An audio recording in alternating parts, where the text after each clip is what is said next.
Okay, video 2 for the Wednesday, April 15th reading, Act 1, Scenes 1 and 2. So I'm going to go ahead and jump into the dialogue. So on the website, it is page 2 of Act 1, Scene 1. Let me go ahead and share my screen with you.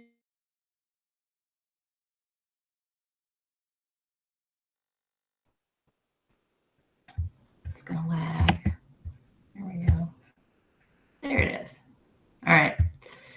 So I'm going to show you on the No Fear Shakespeare page here. So it says, starting out, Samson and Gregory, servants of the house of Capulet, enter with their swords and bucklers or their swords and small shields.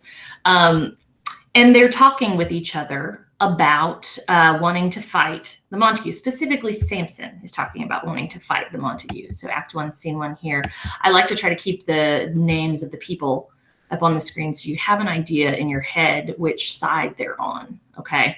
Samson and Gregory are servants of the house Capulet, and that is Juliet's family, all right? So what's the dynamic here is that Samson is talking a big talk about, like, if I see one of those Montague guys, I'm gonna beat him up or whatever. And Gregory's like, oh, shut up, you're not either. He's, he's giving him a hard time about it.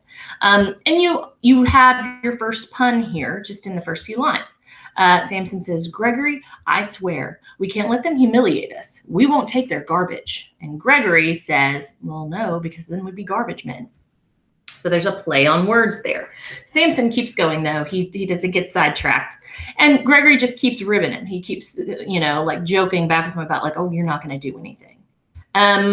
Here on this first page, I wanted to show you, look for the blue words in the dialogue when you're reading, because they give more information. If you hover your cursor over it, usually it's like got historical context that may be important or significant. It may be a word that we don't use anymore that they used back then that they just explain. So I find those very helpful. And then towards the bottom of this page, you have your first euphemism. All right, we talked about that keyword. Samson says, if a dog from that house will make me angry enough to take a stand, if I pass one of them on the street, I'll take the side closer to the wall and let him walk in the gutter. And then and I'm just going to go ahead and switch back to my slides here because I have printed copies of these. And then Gregory says, well, that means you're the weak one because weaklings get pushed up against the wall. So he's still teasing him. Samson goes on to say, yeah, you're right. That's why girls get pushed up against the walls. They're weak. I'll let you go ahead and finish reading that dialogue on your own to see what the euphemism is there. And there is one of the blue words that you can hover over to see what it means because you wouldn't get it otherwise.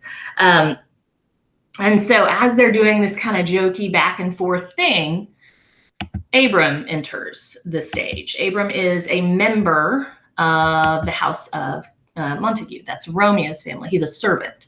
So he's like on their level socially, like importance-wise.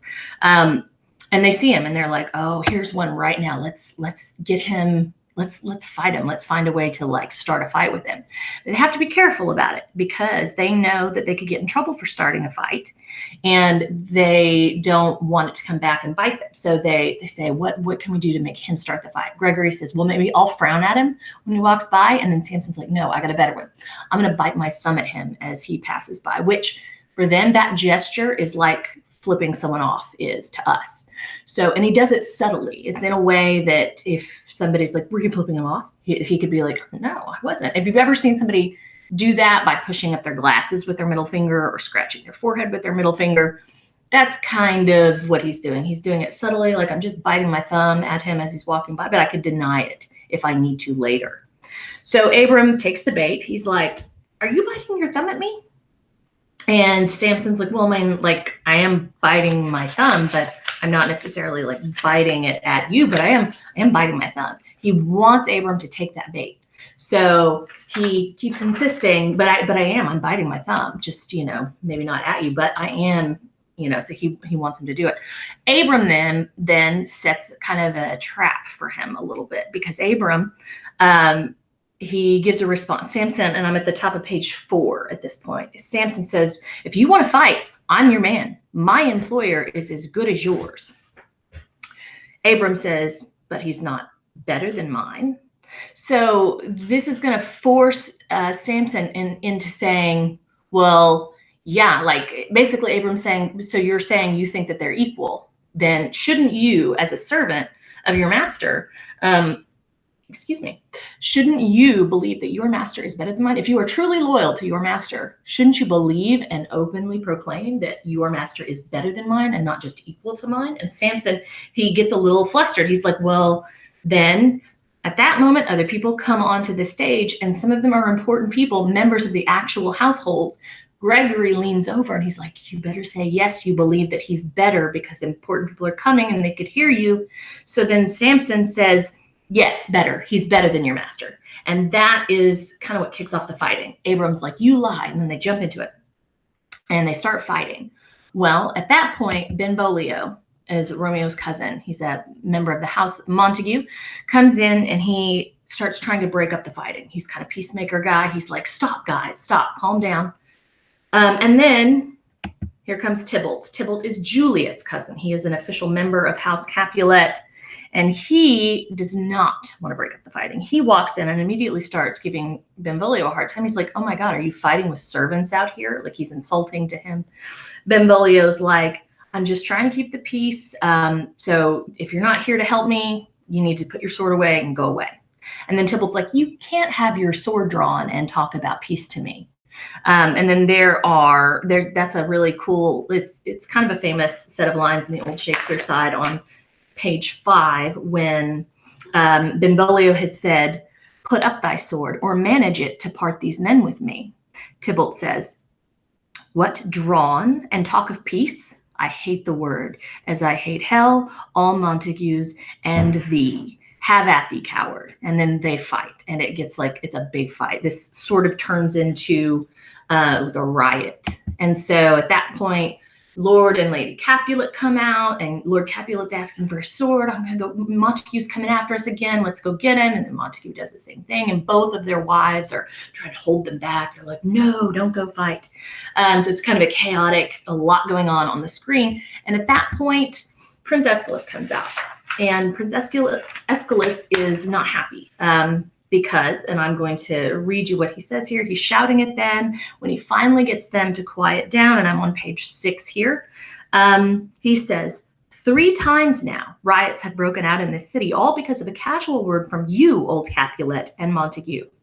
3 times the peace has been disturbed in our streets, and Verona's old citizens have had to take off their dress clothes and pick up rusty old spears to part you.